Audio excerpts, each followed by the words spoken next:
Okay, there we go. All right. So welcome to the release party for Rituals.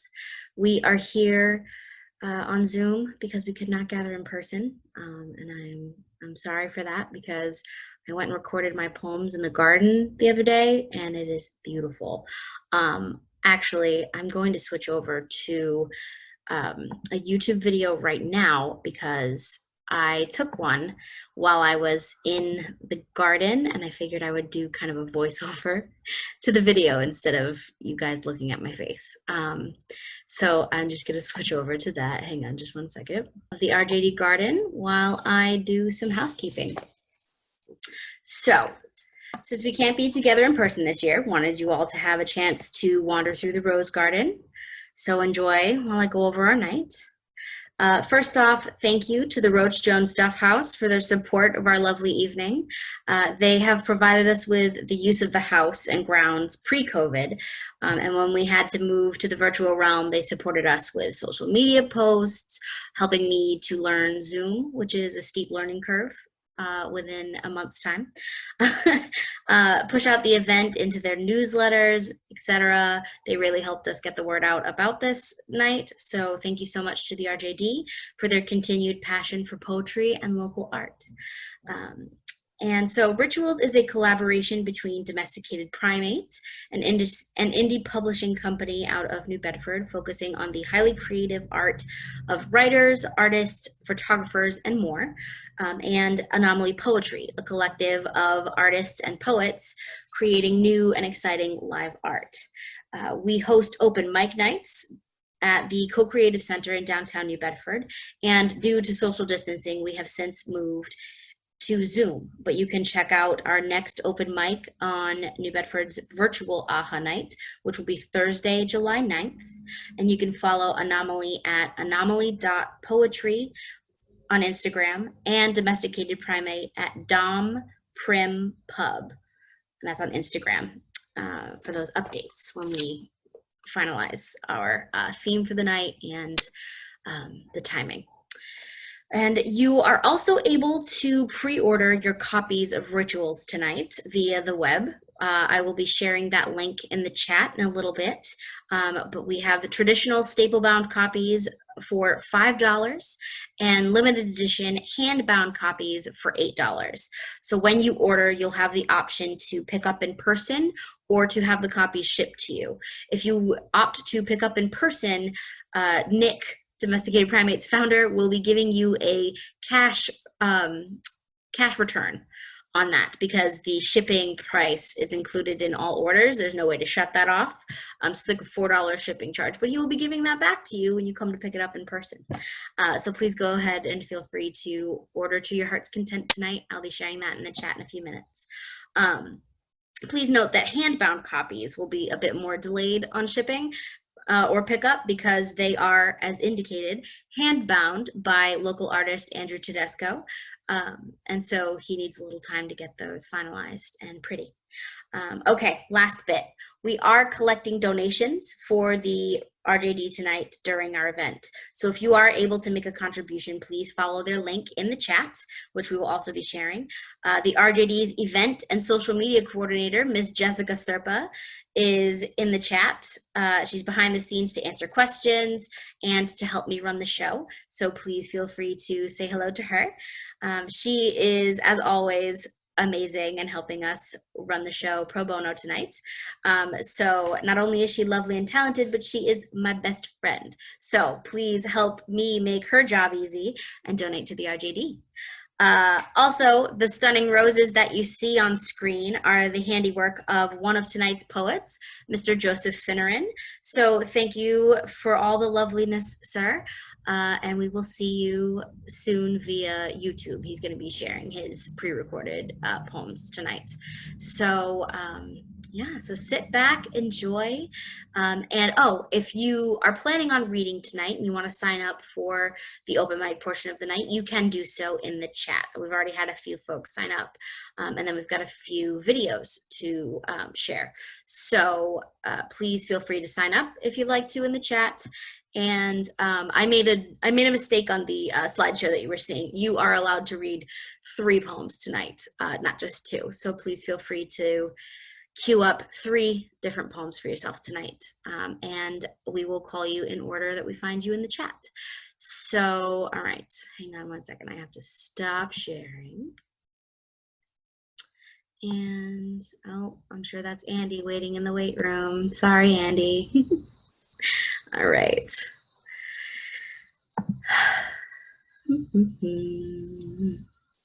Okay. All right. Let's see. All right. So breaking the ice tonight, I actually have Ms. Ann Becker. Ann, are you here? There she is. Hello. All right. Then we are going to jump over to Ann. Bear with me one second. I figured out last week that if you hover over people's faces, there's an unmute button directly over their face, and it's the best Zoom invention of all time. So let's get Ms. Ann back. There you are, dear, and go ahead and take it away. Okay, thank you for having me. I'm gonna read 2 poems that are kind of summary, I think fit with the theme. The first one is called Volley. Irresistible upturn of one slab reveals countless crustaceans. Elan and recipiscence surge through cerebral serving of consciousness. Seemingly simultaneous slippage of phrenic feast and fulsome dearth tops a synapse plate, sprouting a pale blonde plate that dangles above peeling pelagic pleats. Home-wrecked wet earth, cheekily asked 4-limb cord folly, tactile-handed, stringy-headed colonialist. Does curiosity or self-preservation outvie the intramural foe? Pre- and post-watery stroll is a ruddy-cooked chitin in the pot, more crimson than the red from the pinched plantar. We'd go on a limb, any will do, to say not. This next one, Snatched One. Glinting beach grass blades set in high relief on broad, blunt blue slab, wet between sheets of crouched, chambered October sunlight. Waves and wily sandpaper whips seasoned salt suck abrupt foregone air clenched throat membranes, cooler than pulchritude pierces third eye. Sit and stuff my shoe into blonde grounds, wee army that smooth sea glass, course pressure back with voluntary peristalsis. Pushing down shin protein into moist, slower lower shelf for digest, some macerate to slake deep lips. Perhaps in penning this moment, we are each other's mots justes. Just exactly, part exhale, share part of word, waves whipping, mingling tinted and see-through biblical tongues. I am beside, in, within, spherical I am. My cell phone buzzes and I'm pulled back to present of table tact and ticking second hands. Sharp and pieced, inversely proportional to the propinquity of the house. Dinner time in 4. I'll swallow bits left communing with hard palate like the wafer. I'll posture across strangers, fold and refold my starched white napkin over my lap. Prefer crests and troughs, flats and plumps of your Naples yellow, your cadmium, your cerulean bellows. That's all I got. Thank you. Thank you so much, Ann. All right. Folks, I did just drop it in the chat. If you are signing up to read, please make it public. I know there's the option to like message me privately, but Jessica is actually helping me mute and unmute folks tonight. So if she knows the order that we're going in, that's super helpful.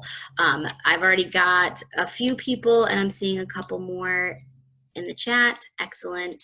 So yeah, just make sure that's public instead of private to me. Thank you so much. All right, the next poet we have up is Stephen. Stephen, are you ready to go? Oh, I'm not seeing your face. Sure. I was about to message you and I wasn't sure if I should put something in the chat or not. but You're all good. okay. Okay, so I was gonna read the two that are going to be in the book, and I couldn't make it to the release of last year's ritual, so I was gonna read the one from last year that I submitted. Okay, the first one is called Masks. Speak with your eyes, wrinkles on your face, hints of a smile, or signs of disgrace. Stay away for safety's sake. Keep your distance. Choices to make. The space we notice, the feet make us aware. Every person a pariah, with tender love we care. No, that's it.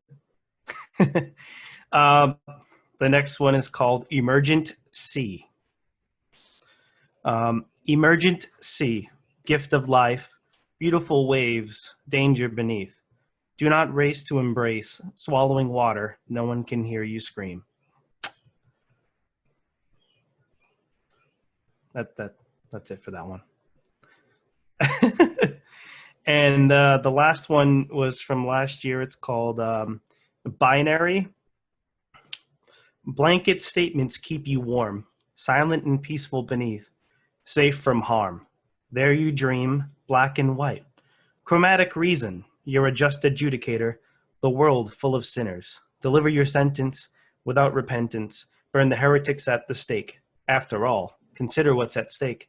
Justice for just us, just as they deserve.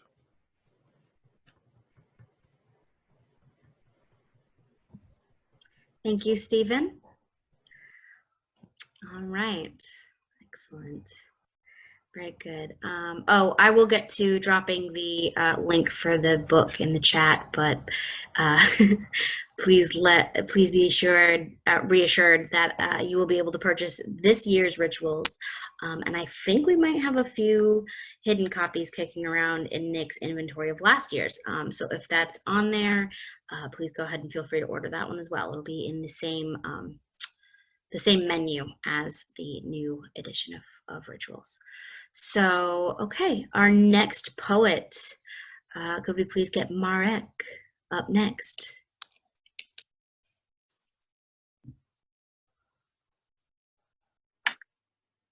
Can you hear me? Yeah, all right. Hey, everybody. I'm just going to read one poem. It's called Symptom of Lunacy. Please keep off the grass, signs staked like centuries among the courtyards of Oxford University colleges. Why, of course, so pristine. But scholars consider the dog, if she has thought once about sod in this shriny sense, as she performed, among other droppings, her Versailles maneuver, pawing over and over redundant grass, patting it, kaplunk. Big cats and small alike like it tall, all the more disadvantageous for the prowless. Heavy ants, having scaled a blade summit, are culpable too of its occasional droop. Opposite, the sun, wingless in space-borne glory, partakes in its fair share of beating down on.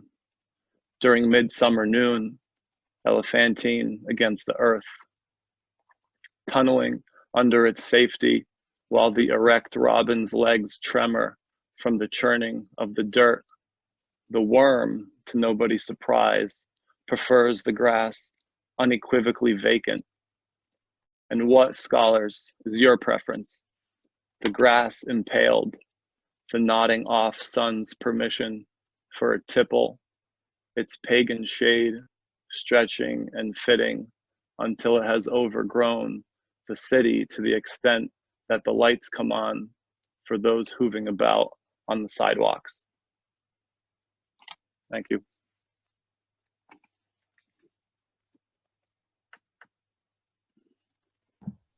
Thank you, Marek.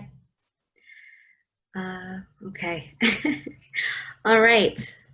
Our next poet is an experiment for me. So this is going to be our first pre-recorded poet of the night, and it is Mr. Joseph Rick Finneran, as some of us know him. Rick is the gardener at the RJD, and so he is responsible for 90% of the beauty that you see, or well, 50%. Let's give him 50%, and then Mother Nature the other half, because she works very hard on that garden as well. So I am going to go ahead and share the video from YouTube. So bear with me 1 second, and then you will be hearing Rick.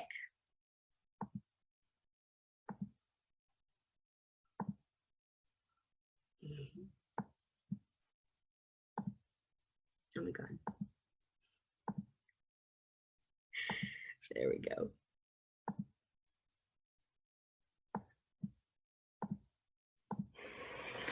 All right. Hi, my name is Joseph Finneran. I'm going to read 3 poems for you tonight. The first one I'm going to start with has to do with the feeling that you've known someone in the past. And this poem itself stems out of that, obviously. But it's sort of, I had this moment with someone, and it kept eating at me like a little kernel inside, just sort of stuck with me. At any rate, on my way home from work, I suddenly pulled over and I wrote down this poem. So the name of the poem is A Glimpse of Once. A glimpse of rivers and streams we've walked beside, smooth stones, your hand inside of mine, water flows, ours intertwine, a splash against the bank, a sense of time. Songbirds, wisp of wind, coincide. I've known you before, this I recognize. Not now or here, but once elsewhere, a sense of sublime. So the second poem I'd like to read it's about being an empty nester. And even though I'm only 45, all my kids have gone through college and they're all grown up. And within this poem, I used the month of April and the month of July sort of to signify different times in my life. So it's not all within 1 year. So the name of this poem is Iron Hill to a Place Called Home. Geometry and labor coalesce into structure. Scrub the dirt from under my nails, rinse the day from my hands, sit down for dinner, watch my children eat my pay, laughter and chatter. My woman smiles. We share each other more nights than not. I take comfort in her body, which bore my reality. Clear the floor, move the furniture aside, music and dance, my daughter's feet on top of mine. A Friday night in April on Iron Hill, my love is spinning my sons around. On a rainy day in July, the silence is humbling, the drone of solitude. Vacant couches in the parlor, empty chairs around the table, a single plate, remnants of a meal. I love my wife, she's not here. I love my children, they are not here. It makes me wonder while at home what it is I'm working for. And finally, during the lockdown, my friend lost her brother. And because of the coronavirus, there weren't any wakes, there weren't any funerals, and we weren't able to do anything, obviously. But I am the official bell ringer over at the Unitarian Church, and I offered to ring the bell once for every year he was alive. And I've had different moments in my life where I've rung the bell, and it's meant different things. But in this one in particular, it really struck me, and it struck me because of this. Oftentimes, I'm accompanied by other events, whether it be a parade, a service, but this was it. This is really all they had, and it just really affected me.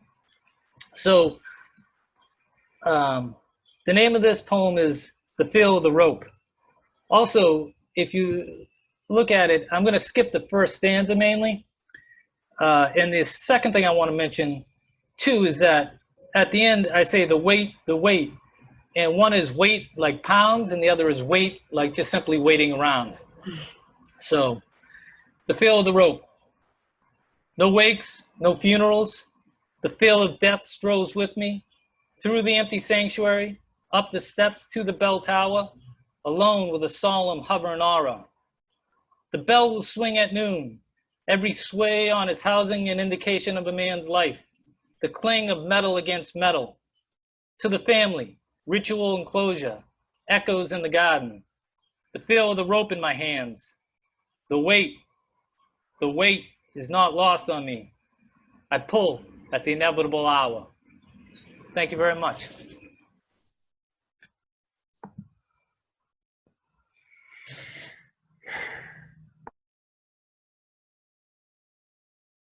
Oh, sorry, there we go. That was Rick Finneran, again, gardener of the RJD, and an excellent poet. Okay. Next up, oh, actually, I'm sorry, hang on one second. Oh my gosh. It's fine. You know what? I'm just going to do it myself. Jessica, you're off the hook for a little while. Just go ahead and share links in the chat for a little bit. All right. Our next poet is going to be Leah. Leah, if you're ready, take it away. Okay. So rather than read 3, my feeling would be to read this chunker. But what's the bandwidth here? Are folks open to listening, sitting back and listening for a couple of minutes? Yeah? Okay, great, amazing. Okay, well, thanks in advance. I hope you like it. This is a prosy poem, and it's called Save This Place. I remember calling up the radio station for the call-in on flying cars. My position of nobody advocating for the sky itself was extreme. But Earth never got to say, please stop excavating all of my resources. Please don't dig so deep. Please don't cut away the side of this mountain. Why would you cut away the side of a mountain? There is a wide open hole in a mountain in Belleuil, Quebec, not far from here. The first time I saw it, I felt the gash like it happened to me.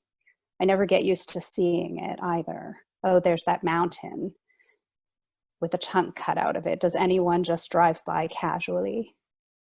I can't remember ever comfortably just going along with something that seems wrong. The first action I took was refusing to eat my peas. Even though my mother told me she would tell all my friends, on Sesame Street I cried and accepted going to my room instead. For many years when I was younger, I had a perpetual irrational fear of going blind. I never told anybody about it. At a certain point, I had the conviction that the fear arose from having lived many lifetimes hoping to see a change in the world, and then going blind because I did not live to see it. Once I understood that, I stopped having the fear. There's a familiar tightness in my abdomen again these days, a dread, as I witness the money man make a pitch for the economy like it's the first thing we need to focus on, still wearing the old glasses like the view has not been changed. But the view has changed because now there are pumas walking through downtown Santiago, and the first baby bison was born on ancestral lands in more than 150 years. Lions are napping in the streets of South Africa, finally feeling safe, finally resting out in the open. Hunting season is suspended. The United Nations has even called for us to stop killing each other. What do we need to see? Could we even see the smokestacks, oil spills, smog, plastic in the ocean, plastic on the moon? Did we notice that we couldn't breathe? In the morning, I open the window, a tiny crack. It's still cold here in the mornings this spring, and I drink in the air in long, long gulps. I fill up. I'm noticing how poignant this is given the events that have transpired since writing this poem. I drink what is mine, what is ours. I am that resting lion, beginning to trust that I can lie down in public, belly exposed, unafraid. There is a pain that comes with noticing gaping discrepancies. There is a pain with standing alone while people just do whatever they want. I never thought it would be fun to bounce on some floating device pulled by a motorboat and jump the waves of the ocean, pools of gasoline left behind in the air, in the water, people calling out, "Woo!" as they watch from the beach. I always worried about the fish. I'm not fun. Well, I am, but you have to know me a little bit. And I'm really funny too, but I am the squeaky wheel. I was a smoker for many years. We knew it wasn't great for us, but everybody did it. I used to smoke my mother's cigarettes right out of the ashtray. Smoking made me a liar. I could not possibly be standing by anything I was saying while I was killing myself in front of your face. So I know what it's like to lie. I stopped believing myself at a certain point. And I know what it's like to be lied to, too, to be shooed away. I don't think I can believe you anymore. But if I don't believe something can change, I don't know how to be here. We have gotten so lost. We have forgotten. We have completely forgotten. The giraffe is not a transaction, no matter how much you pay, or we pay, or they pay. The waterfall is not to be consumed. We have forgotten the giver. We are not the giver. The taker is not the giver. Fast-flowing rivers flood right past us, water exploding into rainbows on shiny rocks. Thick reeds splash and wave back. We are the beauty we hoard, the beauty we ignore, the beauty we have no time for. I like letting myself be. I like letting you be. Sit, leaning against the rough bark of a sturdy tree, cool shade, only seeing green, branches and leaves made ecstatic by a slow motion breeze. Pull a blade of grass from the ground, sweet root between my teeth, nothing else we need. My grandmother called me after seeing me on the news. Don't be an activist, she said. Holocaust survivors know if you speak out, you can end up dead. There are voices you can tune out. Maybe this could be one for you. Maybe I can catch your attention for a wondrous moment, like an unexpected white owl appearing in a traffic cam over a highway intersection, and then you'll forget. Well, my hands are full of owls, but you think you've seen them all already, so there's nothing to talk about. I hold many things you think you don't have to look at. My pockets are stuffed with them. We both know it and expect it and stand in awkward silence, wondering, will we have the same conversation again with you nodding and saying you'll do something to help after this, after that, after, and one by one, the owls die. They go extinct. We lose them somehow. They dry up and crumble in my hands. We're almost there. They say if we don't reopen with care, we'll bring on the next mass extinction. I shake too before my demise because I will go too eventually. Maybe my banter will be a relic, like a piece of garbage on the beach or in the street or on the moon. In China, the air pollution is right back to what it was, a haze over the cities. I don't want to live in a haze. I don't want to clap for the cars back in the road. I don't want to pretend I don't notice how sick we've all become. It took a long time for me to be able to see myself in nature.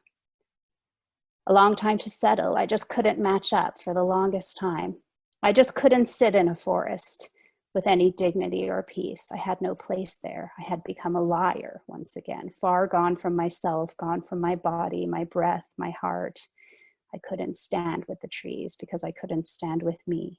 I never saw myself in wild parties or in fireworks across the sky or in the deep sea sonic booms, in flying cars or trips to Mars. I finally see myself here. I finally see all of us here, and we can be beautiful. And that is all it would take. I hope I'll look back on this time and remember there were deer sitting peacefully in a park in Japan, the ground covered in pink cherry blossoms. When the park fills back up with trucks and people, I will remember they were there. I will see them sitting there in my mind for the rest of my life. I will never forget they were there. When they scatter back to the hills, scrambling again to find food or rest, I will remember them. When they are afraid of us again, I'll see them sitting as they were, a soft glow, quietly gazing at the one who took the photo, or not minding him at all and just breathing their almost imperceptible breath. But what I really want to tell you about is the freshness and the fragrance that must have been. And it looked like there were no footprints at all, as though the deer just floated down from above, as though they were spirits, as though they were light as they always have been on this earth, seeking perhaps that day one passing moment to revel in a park full of petals. I look at the deep blue sky behind my friend as we talked on a WhatsApp video call, and I cried because I want to protect that sky. And I'm genuinely worried we won't take this chance we have now to save this place. This worry comes with the charge of a protest of thousands of people behind me and beside me, a herd of generations of people who have been watching the oceans, watching the fields, watching the sky. They're all here. There is a thunder of voices all around me, a faded purple crowd of people who were. Heavy jackets, some families, all eyes focused firmly on a future, a far cast gaze. And my friend gently tells me, this will take time. Maybe our children will see it. Thank you. Thank you. Thanks for listening for so long. That was excellent. Thank you so much, Leah.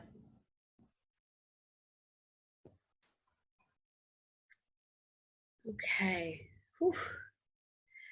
Isn't it incredible how much poetry is coming out of what's happening right now? I mean, you know, you thought the pandemic was crazy, and now it's a pandemic, and it's social upheaval, and it's people waking up, and it's crazy how much poetry. And I still can't write. Like I still can't write. I've written maybe 2, and that's it. And then now they're both in the book. So that's all you get from me this summer. All right, our next poet is Miss Kayla. Kayla, if you're ready to go. Take it away. Can everyone hear me? Yes. Awesome. Okay. This is Moral Fiber. And I'm going to start now. So here it goes. Vovó Alvarinha taught me crochet. She called it fazid trabalho, doing work. For hundreds of hours and thousands of stitches, I sat looping yarn over and through itself as she read her Bible. My grandmother applauded every new technique. She was the polyfill stuffing encouragement into my knit animals. When she died, I knit her a purple flower to take with her, channeled my grief through my fingers into fibers. I welcomed my children with love, knitted into sweaters, blankets, toys. The meditative knit purl clacking of needles, or rhythmic looping of crochet hooks, distracting from the wild uncertainty of gestation. Fiber knotted together our generations. Something about the future and my place in it softens when focusing on the feeling of the length between my fingers, counting stitches instead of the problems I can't begin to fix. Hand-knit stockings lined my hospital room Christmas tree. My newborn son snuggled in one of his oversized cabled sweaters. And some magic wrapped in those stitches comforted my daughter and I among the cries, wires, and beeps of the NICU, filling in the gaps between us with soft and fuzzy fibers, muffling the sounds of machines, a dream of wool roving to cocoon us on cold nights. And that's it.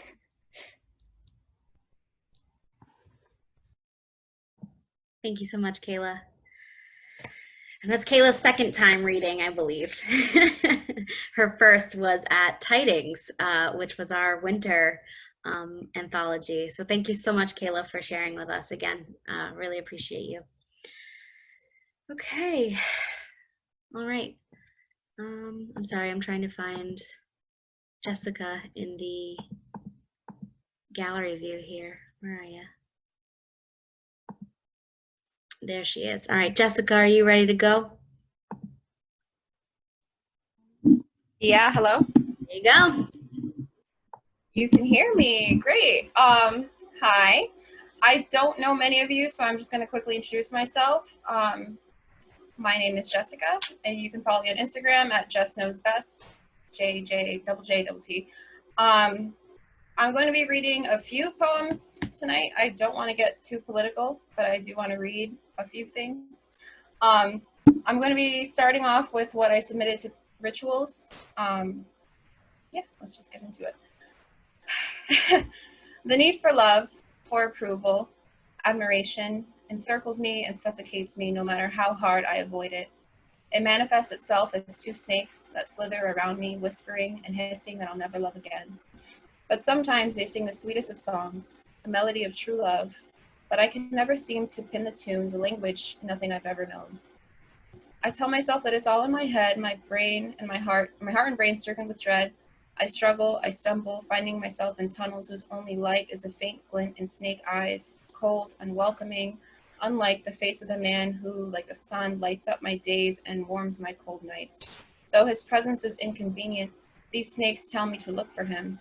And I think in my heart of hearts I already know him, but of all I possess, he is the one thing I can never seem to find.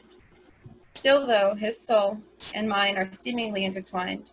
Though sometimes I do not love him, he finds his way back through the eyes of a snake, wandering through grapevine tunnels of lust.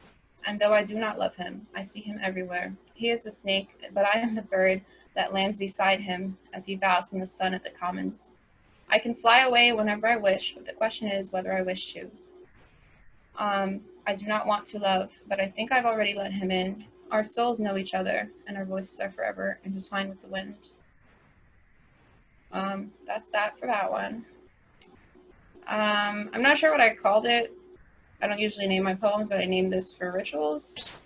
I don't know. It's in the book or something. But I am going to read this poem that originally started off as an I am poem. I don't know if you're familiar with it, but it's like a super weird, like quirky poem that usually like fourth graders write when they want to introduce themselves at the beginning of the year.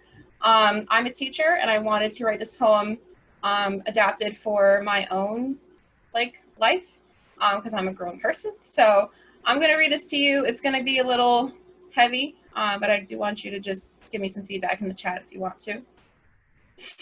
I am strong and virtuous. I wonder if I will make a change in the world. I hear fireworks and gunshots outside. I see my people being murdered with no remorse, no justice. I want us to stop dying at the hands of our unjust system. I am a strong Black woman, and I pretend my troubles don't exist. But I'm an endangered species, and I feel like even though I can accomplish anything, the world seems to hold me back. I touch and shape the minds of youth, but I worry about serving my true purpose just like anyone else. I am strong and virtuous. I understand that life throws shit at you, and I say hit me with your best shot.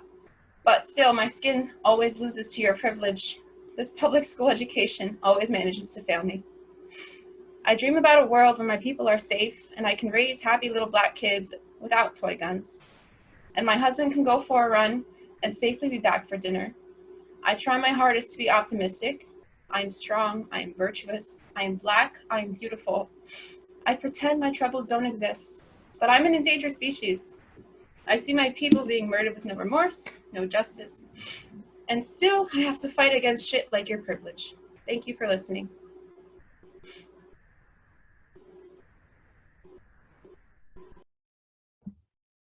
Thank you, Jessica.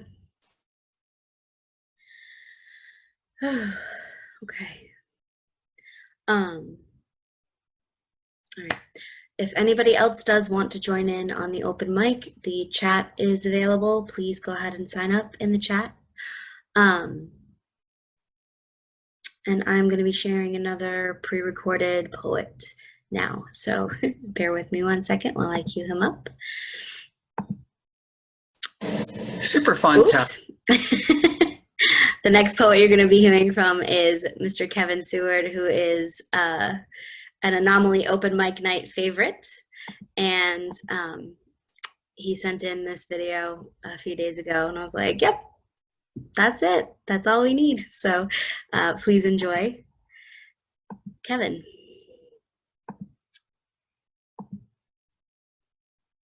Super fun time. No good to know I'm that convincing, that aphids do my bidding, that angels sing my songs, that summer is a super fun time, that beagles only bite to say hello.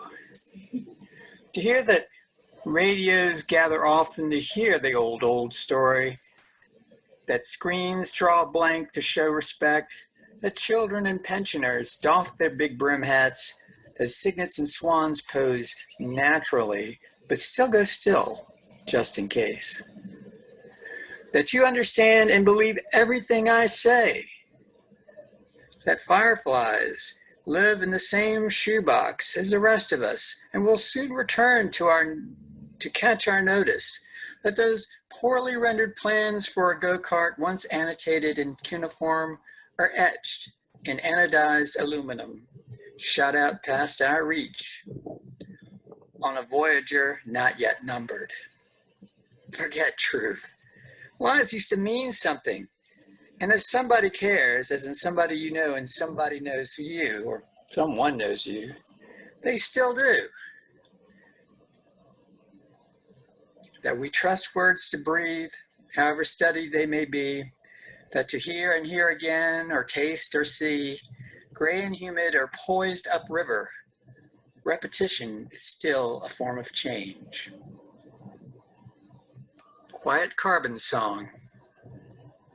Who can say what vectors of warmth are even when they run right through our dreams? What gnomish librarian who winds herself up into a hug for us, another who's left the stacks most reluctantly to say, all the closed shelves will now be open, and hope some old book will surprise you, and you it. Wandering together unawares until this, her new certainty, makes her cry.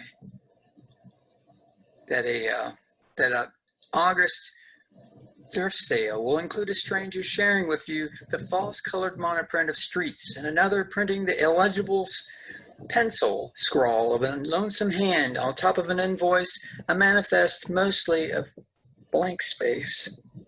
That sort of quiet carbon song sung to any sheet of paper ready when trains rev by, letters to write, no stamps, no envelopes, no outgoing address. That was my second poem. Thanks. Oh, Right. Hi, sorry, Rick. Rick. You already went. All right. So that was Kevin Seward, an Anomaly Poetry favorite. Thank you, Kevin. Kevin is in the he's in the gallery, so you can give him a snap if you want to give him some encouragement on that video. All right. Okay. Do I have any more live readers? Does anybody else want to read live? Because I have a few more videos queued up, but we've had everybody read live. So if anybody else was feeling shy and wants to jump in, let me know in the chat. But I am going to go ahead and I'm going to queue up another one of our pre-recorded poets. And that's going to be Mr. Harley French, who is in the gallery if you want to say hi. So I'm going to queue up his video right now. And I'm going to share my screen again. Here we go. Hello, I am Harley French, and I'm going to read my two poems for the summer 2020 rituals. This one is called Children's Games. Children's games, my little mockingbird, we tussle and rumble, runaway trains along summer's tracks, while you watch, head cocked, inquisitive. Your calls of the season's song mimic the energy of our youth. Share with us the secrets kept, locked within those tiny wings, whispered promises concealed in pinky swears and pig Latin, witnessed only by the swaying of dandelions on the breeze, and bumblebees working slow turns through the air, too busy to notice within the rows, packing their pollen pockets full. Your shrill bursts unknown to us, but we imagine, and we fall in the grass, echoing choruses of laughter at simple pleasures and the silliness of what you say. With a final chirp of acknowledgement and a flit of your wings, you are up and off across the field, and without thought we continue along our predetermined path of tussling and rumbling. And the second poem is titled, As We Were That Day. Cobwebs of light reach for us between branches, rustling the sheets of ghosts, goose flesh taking shape, silent shivers that replace our bones with jelly. And yet we are at peace here, among the trees and our lake of diamonds, shimmering riches reflecting the fading lights of day. Foothills that tease the sun as it disappears beyond the horizon. Farewell, our fellow golden friend. We run and hide and lay our heads down. Our mothers sing to us while we sleep in hushed whispers that send us off into Graceland. Our fathers watch over us to protect us from things we cannot yet fathom beyond the wolf, or the bear, or the bitterness of winter. We know these things not, but what we do know is that as we were that day, youthful innocence without finality is how we will forever find ourselves within dreams. Our cranberry lake, where my heart burst and released 1,000 butterflies into the world to bless us and spread humble warmth across our lands. Farewell, my golden friend. Thank you. All right. Give Harley some snaps. Oops. My goofy face. Yeah. Thank you, Harley, as always. You know what? Let me check in with him. Harley, you sure you didn't want to read one more? Yeah, I'm good. Thank you very much. No worries. Thank you for your video.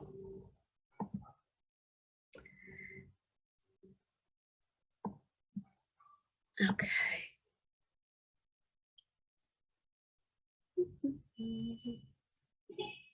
Oh, wow.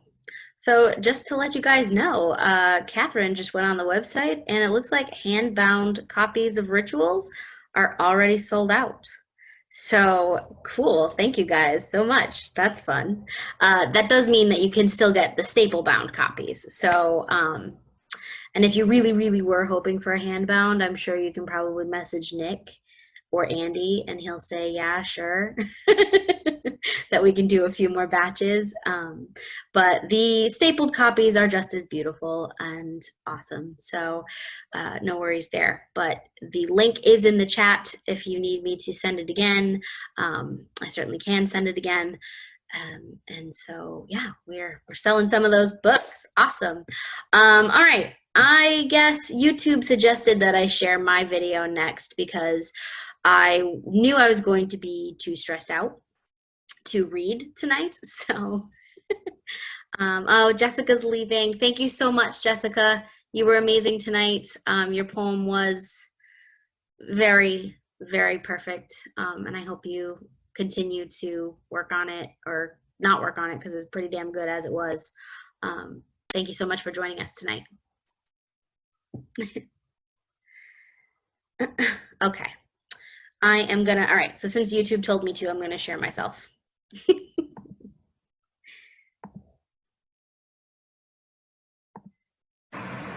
Hey all, my name is Sarah Jane Mulvey. I am here in the beautiful Rotch Jones Duff House garden.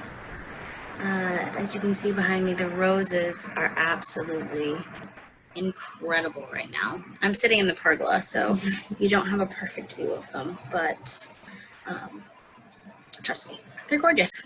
So yeah, please enjoy my poetry. I'm going to read you two that are published in Rituals. And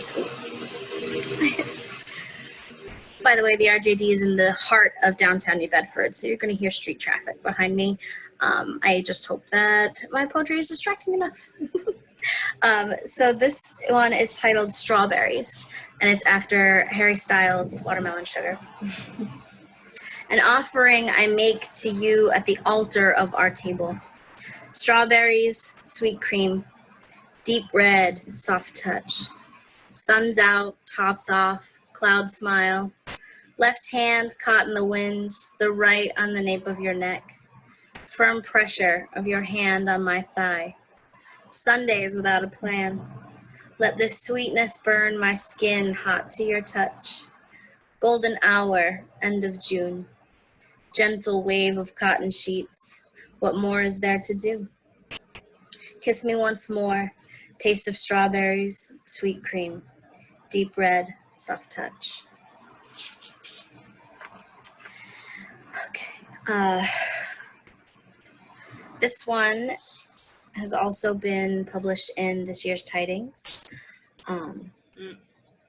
Ritual. And when you see it in person, you're going to say, that's not the title that she said in the video, but I assure you it is. The title is Sameness, and in Gaelic, it means peace and tranquility. How can I mourn you when the rituals are hollowed out, distance, masked, fear keep us from each other? How do I begin to heal my heart in this empty room, holding my sister's hand beside your untouchable casket? You deserved more. You deserved the spectacle of a receiving line 20 faces long, mourners snaking down the halls. A room lined with photos, your smile replicated thousands upon thousands of times. Faces of the family you've joined, mixed with those you've left behind, smiling, smiling. You deserved a high, holy mass, bagpipers wailing on the steps, a parade from church to graveyard, your sons holding you aloft, the women keening behind you. You deserved an endless repast, your house overflowing with kin, raising toast after toast, brimming with whiskey and tears, smiling, smiling. So I wrote that last one in honor of my late grandfather, whom we lost in May. And of course I wrote it as part of, my grieving process, but its inclusion in rituals, I feel, is significant because I feel that the title has taken on such a different meaning in this moment, where everything is rapidly changing and things, they had to rapidly change due to the pandemic, and now they are rapidly changing in response to long overdue social upheaval. And rituals has come to mean something more, where we're looking for those things that bring us comfort, that bring us some sort of normalcy, and the world is not allowing that right now. And so of course we have to write our poetry about it. And so that was me dealing with a funeral for a man who deserved a celebration that can't exist right now. And hopefully it will exist for others in the future, but right now it's not possible. Okay, this is my last poem, and I feel that it's the best way to close out after my sad poem and my sad talk. And I wanted to read this. I didn't submit this one for the book because I don't feel that it's finished yet.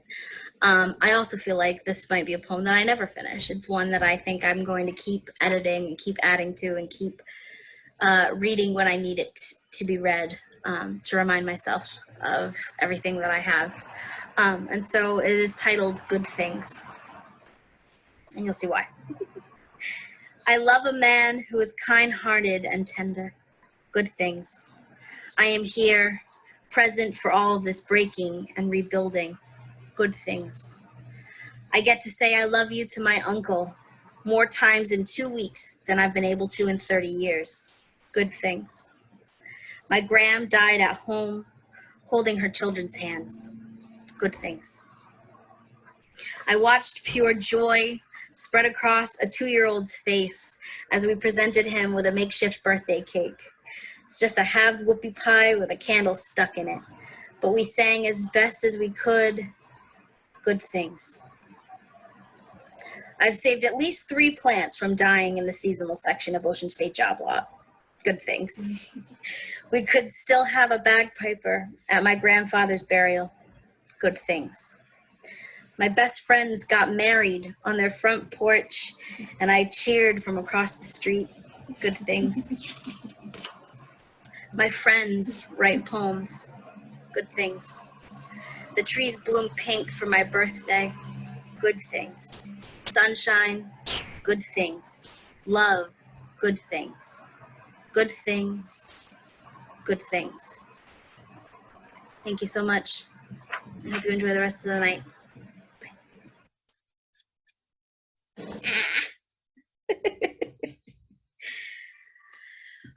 Okay, that was me. Thank you guys. Thank you, thank you. Thank you for staying, Jessica. That was so nice. Thank you. So as you saw in the background, that was the beautiful Rotch Jones Duff House. And I actually recorded that yesterday. So that's how beautiful those roses are right now. So please go check it out. The Rotch Jones Duff House gardens do operate as kind of a public space. So it's like a park. You can go there from from dawn to dusk daily. The gates are open, and so you can go hang out and enjoy the beauty of that rose garden during the day. And have your lunch break there, as Jessica suggests. They do have some little picnic tables set up on the deck, the beautiful wraparound deck on that beautiful mansion. So go enjoy your lunch break at the RJD and read some poems. All right, let me see. Oh, if you're not checking out the chat, Jessica also just added that restrooms are available at the RJD from 11 a.m. to 2 p.m. So if you do go for lunch, you can also take a potty break. Okay, so let's see. My last queued up poet is Mr. Andrew Tedesco. And now, Andy, I'm unmuting you because I want to know, do you want to read anything else first, or do you want to do the video first and then you read, or just? You can do the video first and then I'll read after. Gotcha. Okay. Then I'm gonna put you back on mute.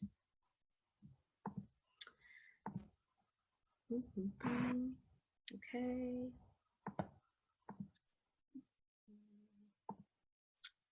Getting the hang of this. I'm getting the hang of it. Okay. Here is Mr. Andrew Tedesco. So I am Andrew Tedesco, and this is my poem, Hindsight, for our 2020 Rituals release. Those winding roads that led to smoking pits,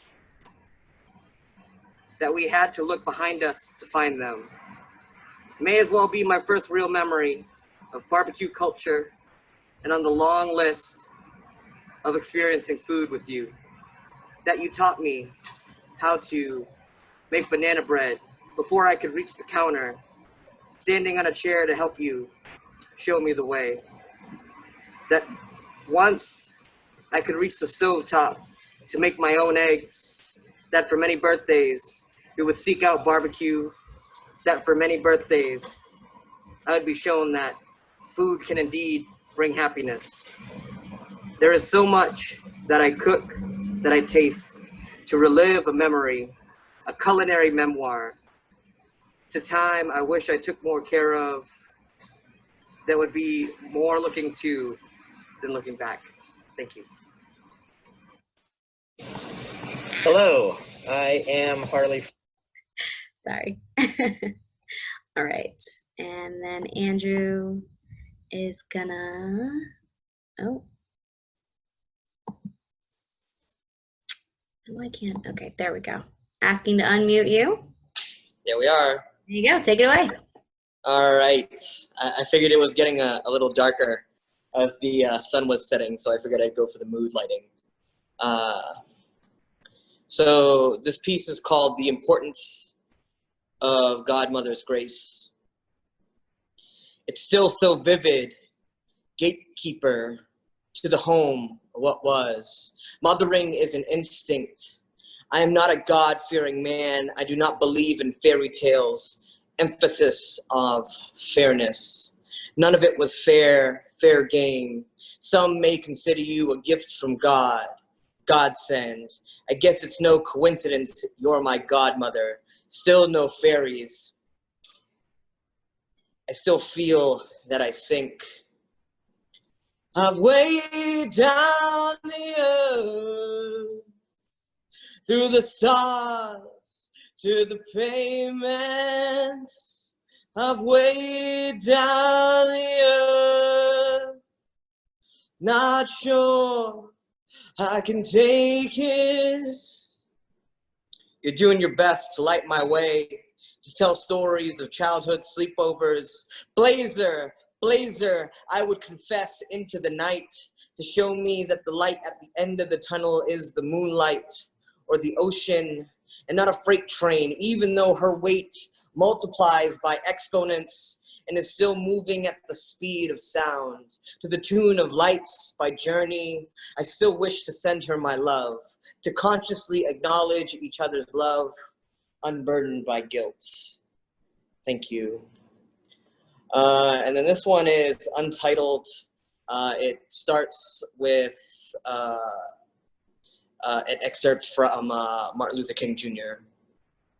I think America must see that riots do not develop out of thin air. Certain conditions continue to exist in our society, which must be condemned as vigorously as we condemn riots. But the final analysis of riot is the language of the unheard, and what is it that America has failed to hear? It fails to hear as AR-15s are carried openly, balloons in the park. It fails to hear the cries of an inferno-torn continent. The wildlife is more sentient than our Senate. Then when white men carry AR-15s to a state house with masks on, that they are not viewed as enemy, as terrorists, that they are invoking the Second Amendment via the First Amendment, via showed that they are unafraid, as they produce fear, fear-mongering, as Flint still has unclean water, as ice is melting in Antarctica, as migrants are dying, natives are shortchanged, dreamers who dream in fear, as they preserve the breaths of others, that black men are fair game, shot in the wild, running while black, gasping for air, knee to neck, begging for air, calling for mother, calling for safety, calling for home. 8 minutes, 46 seconds heard around the world. Voices are being heard. Say their names. Elijah McClain, Breonna Taylor, Ahmaud Arbery, George Floyd, David McAtee, Trayvon Martin, Dominique Remy Fells, Tyrese West, Tamir Rice. He would have been 18 years old. 18 years old. Thank you.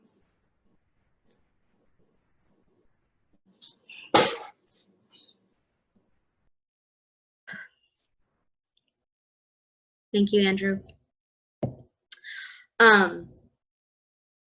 Okay, sorry, I'm just still processing.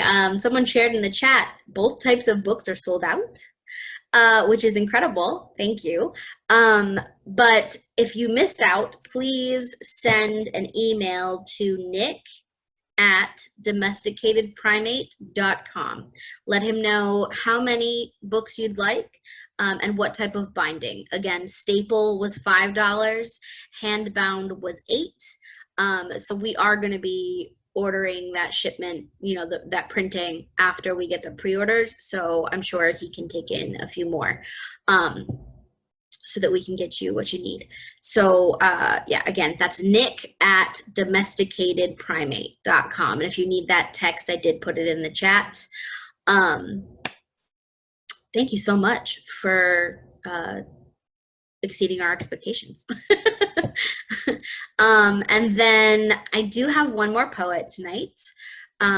If anybody is still building up courage and wants to read, please drop that in the chat. But right now I'm going to call up Miss Cynthia Brenner. Cynthia, if you're ready to go, I am unmuting you. Take it away. Okay, thank you. Hi, everybody. I really am glad to be here tonight and sharing poetry with you. I have been really kind of turning more towards nature in the past, say, 6 months or so. It's a balm for me. And these are some of the poems that came out of it. There's 2 poems, and they're in the anthology. The first one is called Magnolia. A woman told me during the dregs of winter to look at a certain tree come spring.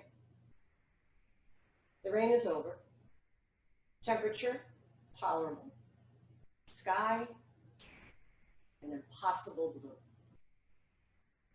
I sit in my car at the bottom of Hill and Water Streets.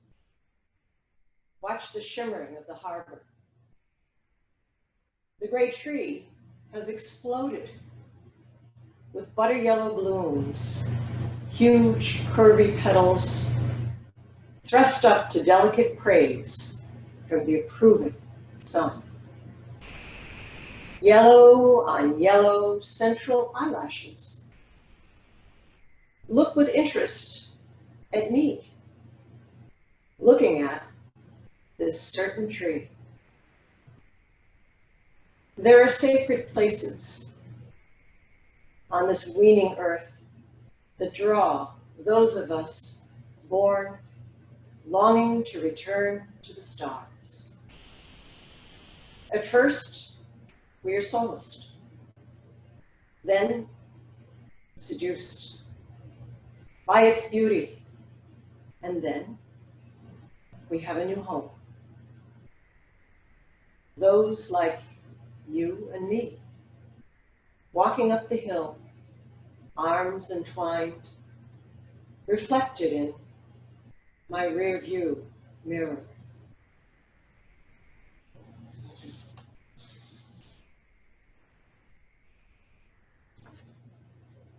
The next one is called Reading Palms.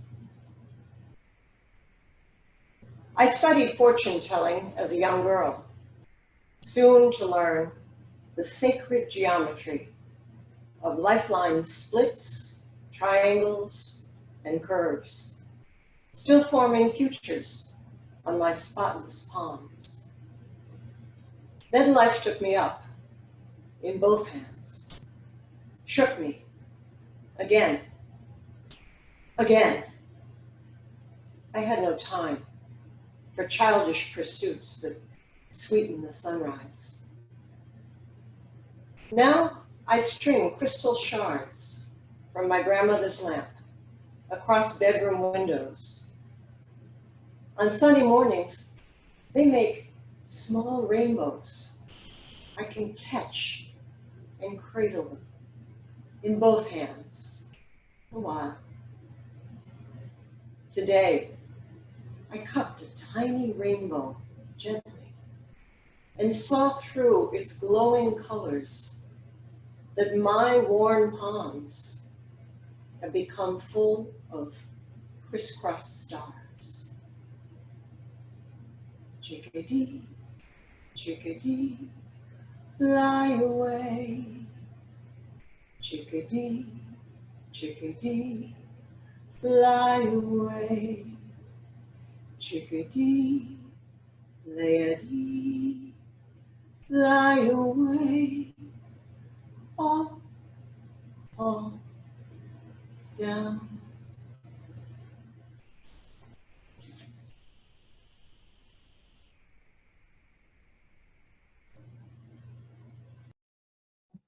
Thank you so much, Cynthia. All right. Well, all right. As I said, please put in a request for your books to Nick's email. I know they are sold out, but I think what he did was like a little, like the smallest batch we can print. That's probably what he put up just to be safe. You never want to be disappointed with with a bad turnout.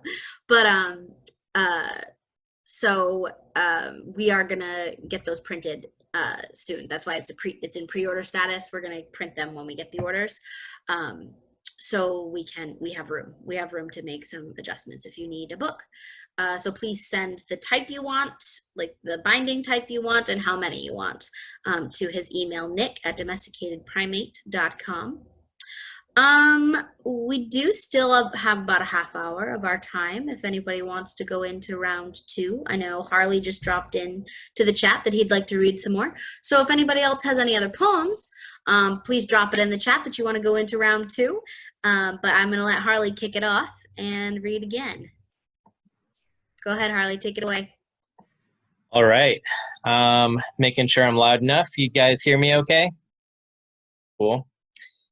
This one, no mask. So Andy and I recorded each other at the RJD and wanted to make sure that we were, being safe. So I'm glad you could hear us. This one is called, I've been very busy writing. Sometimes I feel like there's too much and I'm just like vomiting stuff onto page after page and trying to sort through it when I can slow down. So I kind of have a lot of things happening creatively. This one is a quarantine poem. It's called Do Not Mourn for Mona Lisa. And what of our poor Mona Lisa? Does she weep that no one has come to gaze upon her modest beauty? Does she recognize the fragile shifting of shadows at night? Does this quiet disturb her? We have always perceived her fate as a silence that will forever speak for her, but I do not mourn in this. I rock and creak across the ocean, and I imagine in these fragments of lost time, she sings freely within, and perhaps she has eyelids that can finally rest and find a subtle peace, shielding her from terminal sight that sees all. I tend to believe she finds triumph within her empty viewing hall, at the echo of her own voice, and her smile turns a slight fraction upward.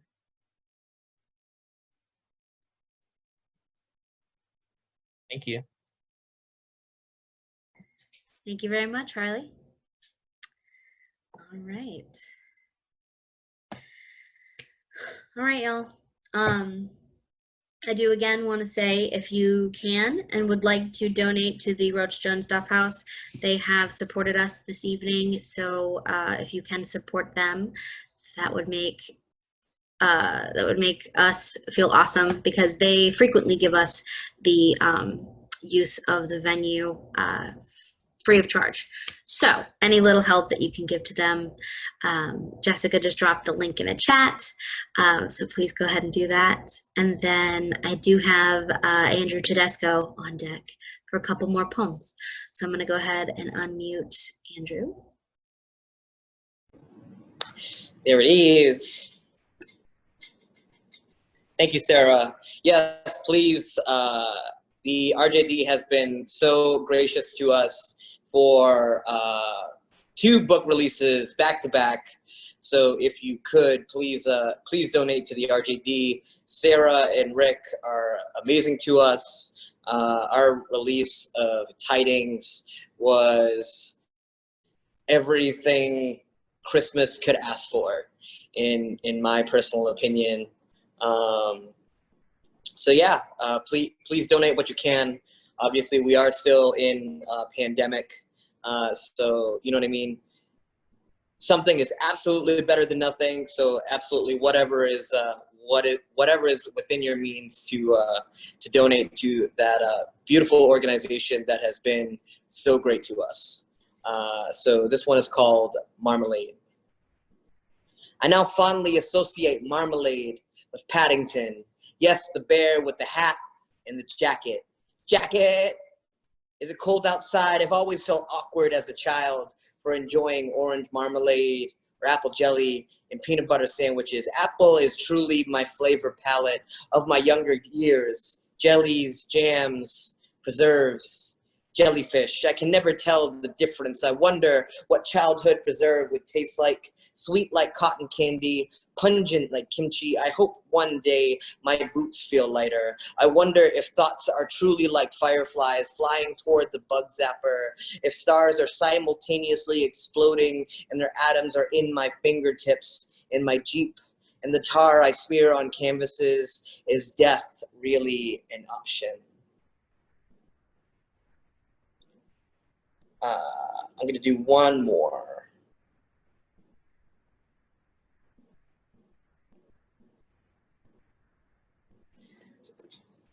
I'll do this one. So this was a piece that I wrote for our last Tidings, but it was not in Tidings. But this is a somewhat holiday themed poem. I fucking hate the holidays. Don't get me wrong, it's not that I don't enjoy spending time with people I want to spend time with, that I'm not willing to spend money, time, and effort on people that I value, but the world brain slugs us into wanting dumb shit, that subscription box, that Peloton, or a mirror that will change your life. Literally, other people's words that a Peloton would change your life. I've never heard something so culty, and if I'm offending, I'm sorry. I don't know the microcosms within your life. I'm sure if I did, I would, within the given context, say it might be the right move for you, or that there are moves you could make in your life to do a spin class of the why, support your community, become part of a community that would actually fight for you, to not fail. We're human, we're fallible, and I'm not saying you'll fail, but life does happen. Ice skating, soccer, vet trips, hospital visits, funerals are all variables to the equation that we do not see until we are trying to balance them. I'm not saying it's a tightrope or a trapeze, but maybe more of a weighted scale that you're just trying to convert just right grams to ounces as to what might amount into something beautiful. Transcendence, from chrysalis to winged wonder. I always wonder if they dream before they are reborn, after they had to break down one physicality into a different state, rearrange, reassemble, reformed into something new, something inconceivable, until present becomes past and moment. Hindsight 2020, isn't it clear where you should be spending your energy, rather than which FabFit fun is overrun with fallacies and not actually catered to you, and more to the goo that believes it's things that will make you into the butterfly when you haven't even decided if it's time to begin your chrysalis anyway. Thank you.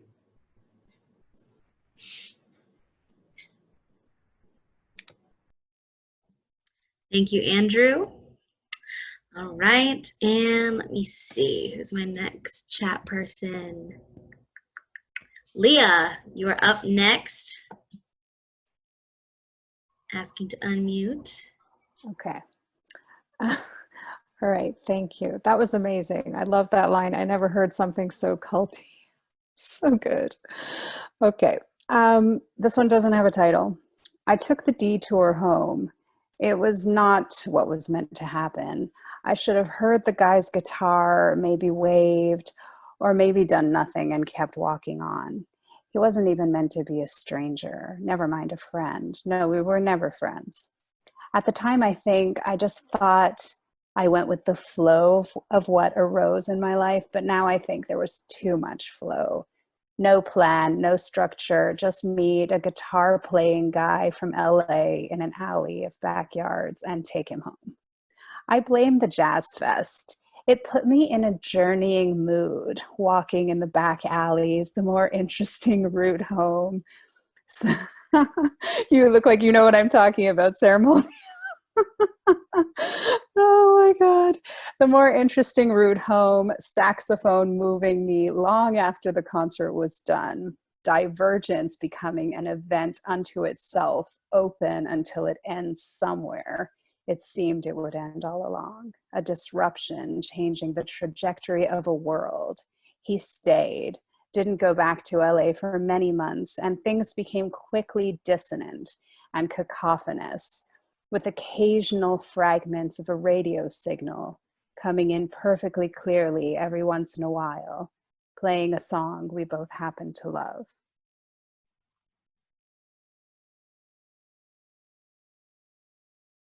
Thank you. Maybe not jazz, but I do know what you're talking about. After a good concert, I do.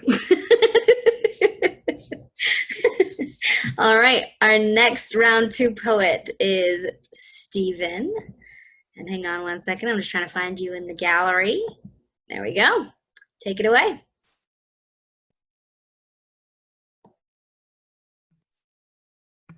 I shut my camera and my mic off. Looks like it's a little dark in here. Okay.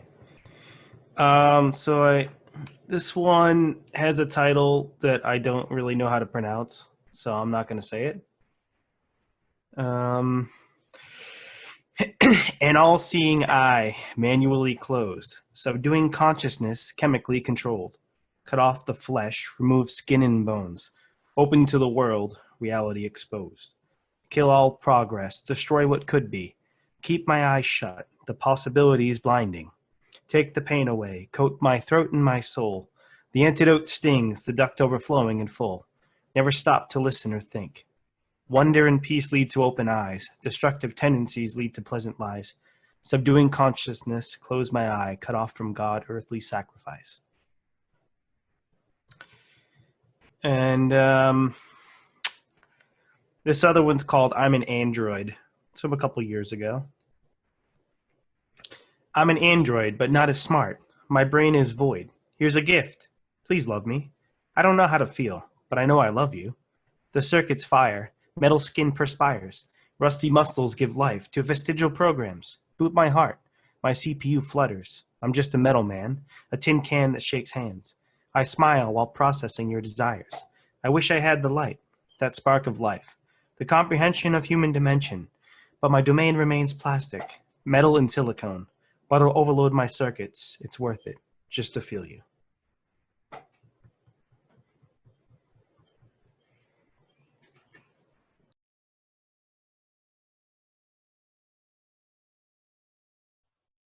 Stephen, was that it for you? Yeah, I'm good. Very good.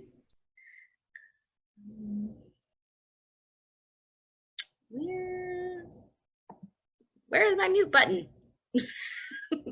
Oh no, you muted yourself. I'm sorry, ignore that. I'm losing it. We're getting late in the night and I'm losing it. All right. Our next round two poet is Mr. Kevin Seward.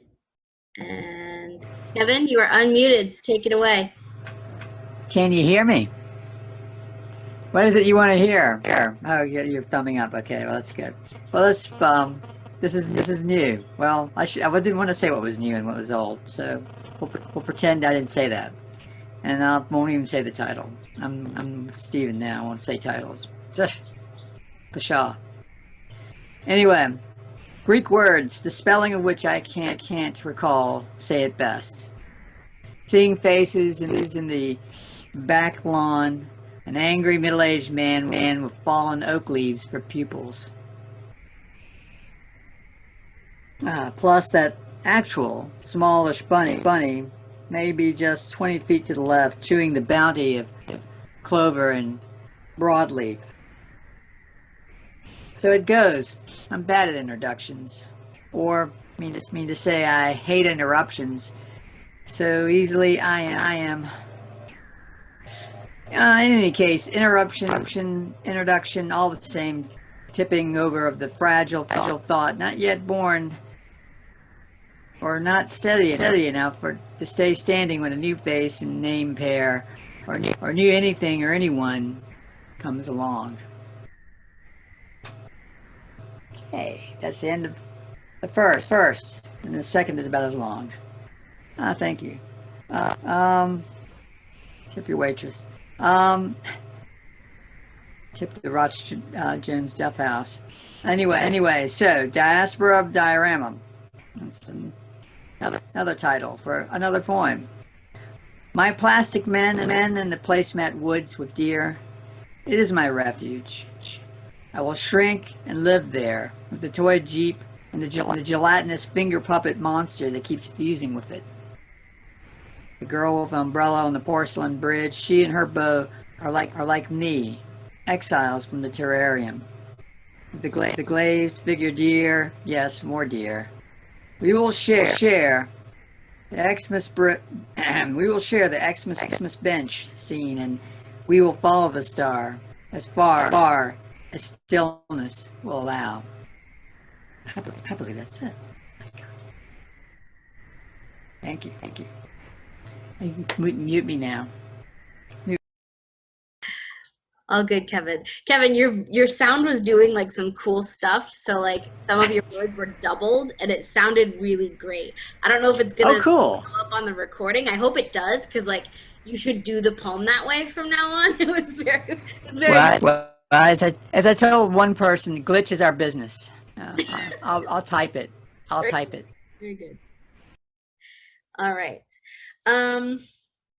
Okay. If you'll all bear with me for one more, I will do one more if you don't mind. Okay. I don't know where the original copy, whatever, I'll read it off. I've been going back and forth between my notebook and Google Drive, which is a terrible idea because I don't know which copy is the most current or correct copy. It's just a mess. But I'm going with the Google Drive one because I think that's the most current and correct copy. So, sorry. So the title of this poem, well, first off, I wrote this poem in the beginning of January of 2020. So directly after New Year's, like that week after New Year's where you're like, what's my life? And then that was the week that we were on the brink of World War III because some asshole decided to bomb the shit out of Iran. And we almost went to war. And so that's when I wrote this poem. And since then, it has come to be a lot, I don't know, it doesn't feel sufficient anymore, but I still love it. I'm still proud of it. So this poem is titled, Where Will I Find You at the End of All Things? Where will I be when the world ends? I'd prefer to be with family, around my grandmother's dining room table, picking cubanella peppers out of a giant antipasto, unaware of the oncoming end. But what if there are choices? What if there's time to suffer, time for the number of goodbyes to dwindle down? What if the end of the world is a slow unraveling? Slow motion Hollywood fire streak across the sky. Where will I find you at the end of all things? Emaciated and worn, tired of the dust and decay, should we just lay down in our bed like the lovers of Pompeii and wait? Let our bones intertwine, create a pretty picture for whatever comes after. My head tucked beneath your chin, forever sealing my kiss to your collarbone, our overlapping shadows scorched to our white walls. Could we go to the shore, sit by the sea, and let the violence of the waves wash us away? We'll drift out together. I've grown tired of the world, its cruelty and its emptiness, but I'd be too terrified to go without you.